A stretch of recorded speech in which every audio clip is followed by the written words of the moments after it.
लोग पूजा करने जाते हैं तो महाभिषेक भी करते हैं। ये महाभिषेक क्या होता है और इससे क्या कुछ लोगों को मनोकामना किस तरह से पूरी होती है? आप सिर्फ महादेव के मंदिर में चले जाइए सर, आपकी मनोकामना वैसे ही पूर्ण हो जाती है। अभिषेक की आपने बात करी, तो एक अभिषेक ऐसा है कि जो हमें हर सावन में एक बार ज़रूर करना चाहिए।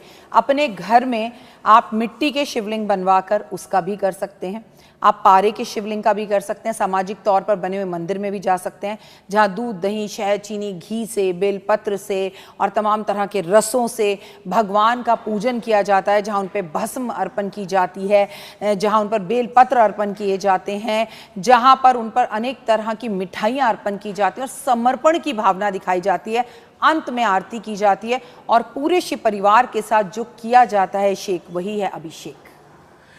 आमतौर पर तो पूरे साल भर वैसे महादेव का दिन होता है, लेकिन ये सावन का महीना इतना खास क्यों हो जाता है आपके अनुसार? क्योंकि मैंने आपको बताया, हमारे जो भगवान विष्णु जी हैं वो योग निद्रा में गए हैं और भगवान शिव पार्वती जी के साथ धरती पर हैं और हरियाली चारों तरफ आप जो देख रहे हैं, क्योंकि देखिए शिव के पास कोई महल नहीं है। आपको पता है कि वो कैलाश में निवास करते हैं, आपको पता है वो पर्वतों पर निवास करते हैं, तो वो खुली धरती पर निवास करते हैं, आसमान में निवास करते हैं।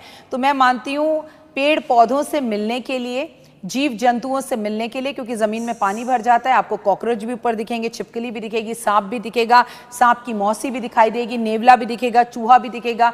हर जीव जंतु इस वक्त धरती पर होता है जो महादेव के हर हर भोले के नारे लगा रहा होता है। तो कुदरत को खूबसूरत बनाने के लिए आपके और मेरे बीच में महादेव एक महीने के लिए माता पार्वती के साथ धरती पर आते हैं और वो जो महीना है वो सावन का महीना है, इसीलिए ये खास है। और भोले के दीवाने कावड़ उठाते हैं, 1 लीटर बॉटल उठाकर आप इस पूरे ऑफिस में पूरा दिन नहीं घूम सकते। और सोचिए कई किलोमीटर से आप कई लीटर कावड़ को उठाकर पैदल चलते, दौड़ते, भागते, लेटते लेकर आते हैं। आम इंसान तो नहीं कर सकता ऐसा। ये सारे के सारे शिव का रूप है। एक चीज और ये बात सामने आती है, धरती पर देखें तो 12 ज्योतिर्लिंग हैं जी। उन 12 ज्योतिर्लिंगों का सावन में जल अभिषेक करना कितना महत्व रखता है? देखिए आपने बहुत अच्छी बात करी, लेकिन मैं आपको बता दूं कि उन 12 ज्योतिर्लिंगों का अभिषेक करना, उनके दर्शन करना पूरे वर्ष अच्छा है, लेकिन सावन की अगर बात करूं तो मैं आपको बता दूं, सावन में अगर आपके घर में शिवलिंग है, आपने अपने घर के गमले में शिवलिंग रखा हुआ है, आपके पड़ोस के मंदिर में शिवलिंग है, हर जगह पर ही हर शिवलिंग के अंदर शिव का वास होता है। उसके लिए हमें 12 ज्योतिर्लिंग में जाने की जरूरत भी नहीं है। अगर आप अपने घर में 12 ज्योतिर्लिंग बना लें और मिट्टी से बनाकर घर में पूजा करें तो वही फल की प्राप्ति आपको होगी जो 12 ज्योतिर्लिंग में जाने के बाद होती है।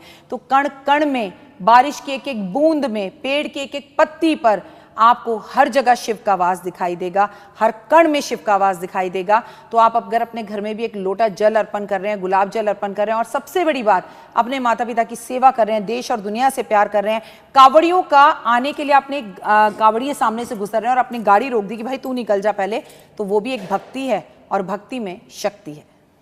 भक्ति में ही शक्ति है।